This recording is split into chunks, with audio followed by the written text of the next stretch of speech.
क्या आप 5,000 में शूज़, ड्रेस, ज्वेलरी ले सकते हैं? देखिए इस व्लॉग में। हाय, वेलकम टू कायनात अदनान फैमिली व्लॉग्स। मुझे मिली हस्बैंड की तरफ से निहारी बनाने पर 5,000 रुपये। तो फिर मैं चली शॉपिंग पर, जो कि औरतों की बहुत मनपसंद चीज़ होती है। मैंने उस 5,000 में क्या क्या लिया मैं आपको लास्ट में बताऊँगी।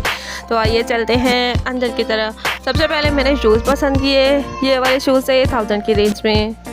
ये दिखाने का मकसद ये है कि आप भी बजट में रहकर अपनी छोटी छोटी खुशियाँ पूरी कर सकते हैं। उसके बाद हम गए बैग वाली सेक्शंस की तरफ, तो मुझे एक बैग पसंद आया। फिर मैंने वो बैग भी ले लिया। वो बैग बहुत खूबसूरत और हसीन था, लेकिन मुझे अपनी रेंज के हिसाब से चाहिए था। फिर मैंने अपनी रेंज के अंदर अंदर बैग देखा और वो मुझे बहुत पसंद आया। मैंने अपनी ट्रॉली में सारी शॉपिंग इकट्ठी कर रही थी और मैं सारी शॉपिंग कर रही थी सिर्फ 5,000 में। उसमें मैंने एक लिपस्टिक भी ऐड कराई और मेरी शॉपिंग ख़त्म हुई और मैं घर की तरफ चल पड़ी।